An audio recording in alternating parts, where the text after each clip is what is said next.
నమస్తే, welcome to నిజం news.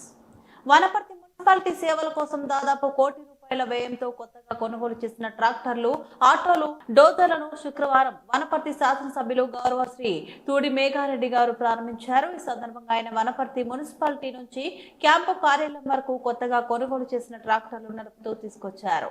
MLA గారు ట్రాక్టర్ నడుపుతున్న దృశ్యాలు చూసిన పట్టణ ప్రజలు అబ్బురపోయారు. రోడ్డు వెంట నిలబడి ఆశ్చర్యంగా చూశారు.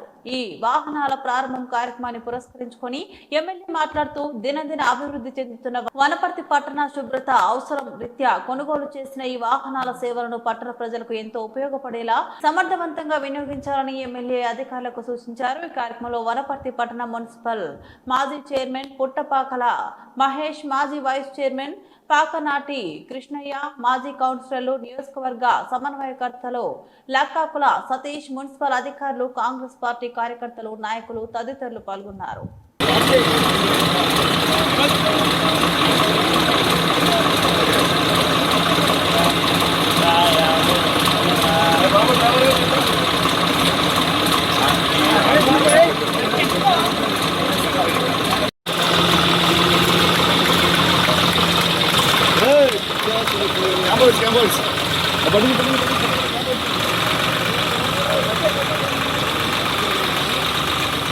కాదు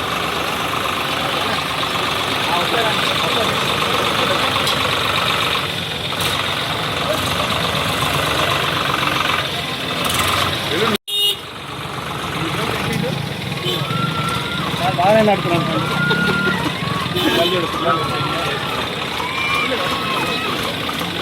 ఏ చిన్నడా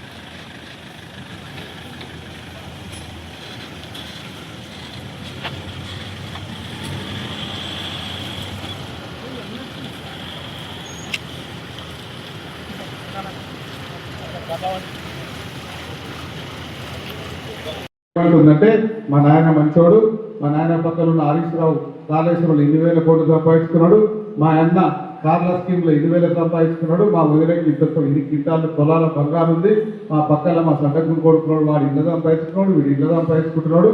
ఇవన్నీ సంపాదించుకున్నారు కానీ నా ఆస్తి నాకు ఇస్తలేదు, రోడ్డు మీద ఎక్కి అవన్నీ మనం చెప్పినాయి. సో అవన్నీ వాళ్ళు అప్పులపాలు చేసి వాళ్ళ ఆస్తులు సంపాదించుకొని హైదరాబాద్లో ఆ కేసీఆర్కి సంబంధించిన వాళ్ళ ఫ్యామిలీ దీని గురించి మాట్లాడకుండా ఇప్పుడు మనకు కాంగ్రెస్ బాటీ కార్డు అని ఇస్తున్నారు. వాళ్ళు కేసీఆర్కు, కేటీఆర్కు, హరీష్కు నేను ఇక్కడ నుంచి సవాల్ చేస్తున్నా. బీఆర్ఎస్ పార్టీ హైదరాబాద్ లీడర్లకు, మీరు తెలంగాణ రాష్ట్రానికి దాదాపు మీరు సంపాదించుకున్న 1,00,000 కోట్లు మాకు బాగున్నారు. సిగ్గు సేర ఉంటే ఆ 1,00,000 కోట్లు మా తెలంగాణ ప్రజాన్ని గడ్డమని కేసీఆర్కు డిమాండ్ చేస్తున్నా. అక్కడ సరిపోయింది. ఇక్కడ ఎవరు ఉంటాడో వనపర్తిలో వాడికి చెప్తున్నా. ఆయన దిగిపోయే నాటికి వనపర్తిలో భూతద్దం డెవలప్మెంట్ చేసినా చెప్తుండే. ఆయన ఏం చెప్తుండంటే ఇది మొత్తం నేనే పొడిచినా, మెడికల్ కాలేజ్ నేనే తెచ్చినా, తర్వాత జిల్లా నేనే తెచ్చినా, గడొక ఎస్పీ బిల్డింగ్ కట్టినా, ఇవన్నీ నేనే కట్టినా అని చెప్తుండే. దానికి ఆయన దిగిపోయే నాటికి ఆ మెడికల్ కాలేజ్ కానీ, ఎస్పీ ఆఫీస్ కానీ, పెద్దలకు సంబంధించిన రోడ్లు కానీ, సీసీ రోడ్లు కానీ, వనపర్తికి సంబంధించిన డెవలప్మెంట్లకు కానీ 400 కోట్లు బిల్లులు పెండింగ్ పెట్టిపోయాడు. రూపాయి ఇప్పించలేడు. మొత్తం ఫస్ట్ అగ్రిమెంట్లు అయినప్పుడే కమిషన్లు దొబ్బిడు, అవన్నీ రూపాయి ఇప్పేలే. ఆ నిరంజన్ రెడ్డికి ఇక్కడ నుంచి సవాల్ చేస్తున్నా. వనపర్తి ప్రజలకు 400 కోట్లు అప్పున్నావు, నువ్వు బాకీ కార్డు కట్టాలి, నువ్వు మాకు బాకున్నావు, నీకు బాకీ కార్డు ఇచ్చే రైట్ లేదని మనం ప్రజలకు చెప్పాలి. అది కాకుండా ఇక్కడ పిల్లలు ఆడుకుని 3 ఎకరాలు దొబ్బినాం, అది గుమ్మలో అది నువ్వు కట్టాలి. అక్కడ పెద్దలో సంతాన కన్ను పడ్డాయి, నీ కన్ను తీకేసిన త్వరలోనే ఇప్పుడే ఒక గుడ్డు చెప్తున్నా ఇక్కడ ఉన్న లీడర్లకు, మండలకు అందరికీ పెద్దలు దాటినబడే మొన్న నేను సీఎం గారికి ఇచ్చుంటే, అంతకుముందు పొంగులేటి గారికి ఇచ్చుంటే, ప్రిన్సిపాల్ సెక్రటరీ మన పొంగులేటి గారు అందరు కూర్చొని స్పీకర్ ఆన్ చేసి నాకు ఫోన్ చేశారు. మొత్తం మన ఫైలు, నేను ఇచ్చిన ఫైలు సీఎం గారు మన రెవెన్యూ మంత్రి గారు నిండా చేసేసి ల్యాండ్ యాక్విజిషన్ పోతున్నాం, నీ కోరిక తీరుస్తున్నాం, చెప్పమని చెప్తున్నారు. అది కూడా ఇప్పుడే మన కలెక్టర్స్ వనపర్తి కలెక్టర్స్ రేపు సాయంత్రం లోపు నువ్వు నామ్స్ ప్రకారం ల్యాండ్ యాక్విజిషన్ తీసి పంపించమని ఇప్పుడే ఆర్డర్ ఇస్తున్నారు. అది కూడా వచ్చింది. ఆర్డర్ పోయినప్పుడే క్యాబినెట్ లో పెట్టి పెద్ద సొంతాలు కూర్చొని మనం టెంట్ వేసుకొని కాంపౌండ్ కూడా త్వరలో పెట్టలేకపోతున్నాం. అది కూడా వేస్తున్నాం. పెద్దేరు సంస్థను ఇబ్బంది పెట్టి పెద్దేరు సంస్థ నుంచి రావాల్సిన 10 కోట్లు డ్యామేజ్ అయింది కాబట్టి నిరంజన్ రెడ్డి 10 కోట్లు పెద్దేరు ప్రజలకు అప్పున్నావు. అది గట్రా అయ్యా నువ్వు పార్టీ కాదు. అవన్నీ మనం ప్రజలకు తీసుకొని పోవాలి.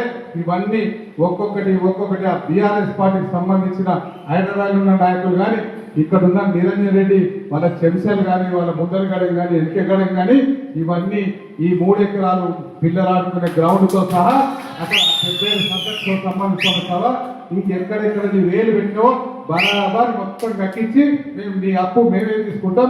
మేము నీకు వనపర్తి ప్రజలకు వెళ్ళి బాకీ కార్డు చూపించి నీకు ప్రజలు తిరిగే నైతిక హక్కు లేదు. కాబట్టి మనం ఏం చేయాలి? ఇవన్నీ ఎందుకు చెప్పినంటే ఇక్కడ నేను ఎలక్షన్ల ముందు చెప్పిన, నేను రైతు బిడ్డనని చెప్పినా, నేను నాదేసిన గొడవ కొట్టినా, గుట్క కొట్టినా, గొర్రె కొట్టినా, బర్రెలు పెట్టుకొని పాలు విట్టి వనపర్తికి పంపించడం, టిప్పర్లు కొనుక్కొని టిప్పర్లు నడిపినాం, కాంట్రాక్ట్లు చేసినాం, సెంట్రింగ్ పనులు చేసినాం. తప్ప ఏం తప్పలేదు. మన పని మనం చేసుకున్నాం. మళ్ళా కూడా అదే చెప్తున్నా. ఇవన్నీ మా రైతుల కోసం, మా కుటుంబం కోసం ఎవరితోనా చేయి దాటకుండా ఇప్పటి వరకు బతుకుతున్నా. ఈ మధ్యకాలంలో నిన్ననో మొన్ననో మీటింగ్ పెట్టిండట. మీటింగ్ పెట్టి ఆ మేఘారెడ్డికి పైసలు ఎక్కువైనాయి, ఆ మేఘన్న అభయాస్తం 5,000 ఇస్తున్నాడు, అవన్నీ పేపర్ కటింగ్ పెట్టండి, మనం ఇన్కమ్ ట్యాక్స్ అప్లై చేస్తామంట. మంచిది. ఆయన మనుషులు పాత పేపర్లు ఎదుర్కొంటే వాళ్ళు అట్లే పోతారు. మనం ఇంటినే ముందరు పోతాం. ఎక్కడైనా పాత పేపర్లు ఎదుర్కొంటా వాళ్ళు పాత పేపర్లు ఎదుర్కొనే పని వాళ్ళు చేస్తాం. మనం ఈ రోజు నుంచి ఇంకా 15 సంవత్సరాలు కాంగ్రెస్ పార్టీ ఇక్కడ మేఘారెడ్డి అక్కడ మల్లు రవి, ఇక్కడ మేఘారెడ్డి అక్కడ మల్లు రవి, అక్కడ రేవంత్ రెడ్డి గారు మనమే అధికారంలో పుట్టాం కాబట్టి ఆ పార్టీ కార్డు పట్టుకొచ్చిన బద్మాషులను ఊర్లలోకి రాకుండా చేసే బాధ్యత మీరు తీసుకోండి. కాంగ్రెస్ పార్టీని గెలిపించండి. రేపు రాబోయే రోజులలో మీరు ఒక ఎంపీటీసీ కోట్లు వేసిన, ఒక వార్డు మెంబర్ కోట్లు వేసిన, ఒక సర్పంచ్ కోట్లు వేసిన, ఎవరికి జెడ్పీటీసీ కోట్లు వేసినా ఆ ఓట్లు డైరెక్ట్ మేఘారెడ్డికి రేవంత్ రెడ్డికి వేసినట్టే. అది మీరు దృష్టిలో పెట్టుకొని మీరు ప్రజలకు తీసుకెళ్లి మనోళ్ళందరినీ గెలిపించి నాకు అప్ప చెప్తే పెప్పేరు మండలంలో గుమ్మడంతో సహా పెప్పేరు మండలం, శ్రీరంగపూర్ మండలం, వనపర్తి నియోజకవర్గంలో 8 ఎంపీపీలు, 8 జెడ్పీటీసీలు, 136 సర్పంచులు, 72 ఎంపీటీసీలు గెలిపించుకొని వచ్చినా నాకు ఇంకా 2,000 కోట్లు కావాలని సీఎంతో తీసుకొచ్చే అధికారం మనకు ఉంటుంది. కాబట్టి ఇవన్నీ దృష్టిలో పెట్టుకొని రాబోయే రోజులలో కన్నతల్లి లాంటి కాంగ్రెస్ పార్టీని, రేవంత్ రెడ్డి గారి సర్కార్ని ఆశీర్వదించమని కోరుకుంటూ ఇంత లేట్ అయినా మీరందరూ వెయిట్ చేసినందుకు మళ్ళొకసారి ప్రత్యేకంగా ధన్యవాదాలు. Thank you.